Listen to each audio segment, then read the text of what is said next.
She was already seated when he stopped beside her, and in that moment she knew exactly what he was thinking. You could see it in his eyes. He wasn't seeing a person, he was seeing a mistake, something out of place that offended his sense of order. To him, that seat wasn't just a seat, it was proof that the world still bent in his direction. And when it didn't, when she didn't move, something inside him snapped. Let me back up a little because that night didn't start on the plane. It started years earlier with the quiet habit of being underestimated. My name is different now, my title is different now, but I've spent most of my life walking into rooms where people assumed I was there by accident. Too quiet, too calm, too ordinary looking for whatever power they thought belonged in that space. You get used to it, the sideways glances, the polite smiles that fade the second you speak with authority. You learn to carry yourself carefully because confidence from someone like me makes people uncomfortable. That evening at the airport, the weather was awful, rain pounding the glass delays, stacking up tempers already short. I was traveling alone, dressed plainly on purpose. Nothing flashy, nothing that screamed importance. I wanted to observe, not announce myself. That's something I've always believed in, seeing how people behave when they think no one important is watching. I boarded early, found my seat buckled in, opened a book, and let myself breathe. For once, I thought maybe this flight will be quiet. Then he arrived. You could hear him before you saw him, sharp footsteps. Loud voice, that particular tone of someone who's never been told no and doesn't plan on starting now. He scanned the cabin the way some people scan a menu, deciding what belongs to them. When his eyes locked on me, I felt it, that flicker of irritation turning into entitlement. He checked his boarding pass, checked the seat number, and his face tightened. "Hey," he said, not even pretending to be polite, "you're in my seat." I looked up, calm, steady. "I don't think so." That was enough to set him off. He laughed, that short, humorless laugh meant to embarrass.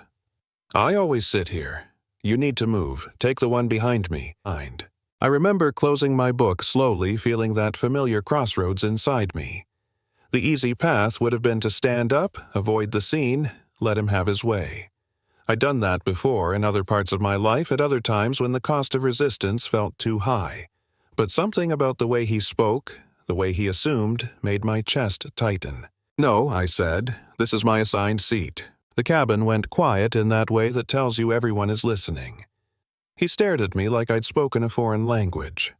Then his voice rose, sharper, louder words spilling out about how much he flew, how much he spent, how important his meeting was. He talked about comfort like it was a right reserved for people like him, and he talked about me like I was an obstacle. A flight attendant stepped in, professional but tense, explaining the booking, showing him the tablet. He barely looked. He pointed at me and said, "She's probably an upgrade. Miles standby, whatever. There's no way she paid full price."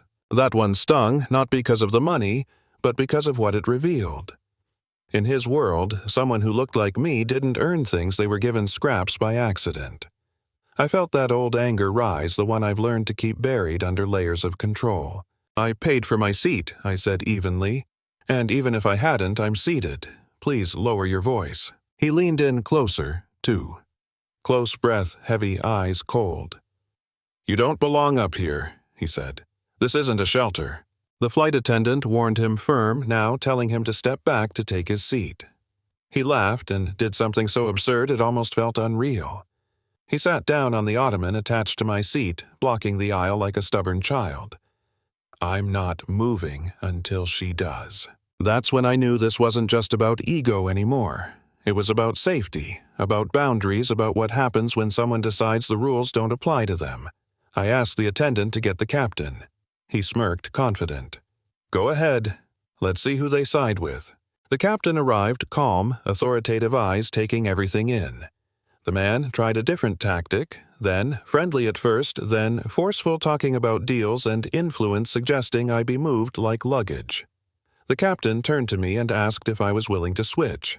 I smiled politely. "No, I'm comfortable." That's when the mask really came off. He accused the crew of favoritism, of discrimination, said they were afraid to move me because of how it would look. The words hung in the air, ugly and loud. I stood up, then, not to intimidate, but to be heard. "My ticket is my right," I said. "Your assumptions are not." He rolled his eyes. "I don't care about your rights. I care about my comfort." The captain stepped closer, voice firm. "Sit down, or you're getting off this plane." That's when panic crept into his eyes and he reached for his phone, dialing someone he clearly believed would save him. He put it on speaker loud enough for everyone to hear, complaining, demanding, dropping my name like it was nothing. When the voice on the other end went silent, the shift was instant. Confusion turned to fear. He was told very clearly to hand the phone to the captain.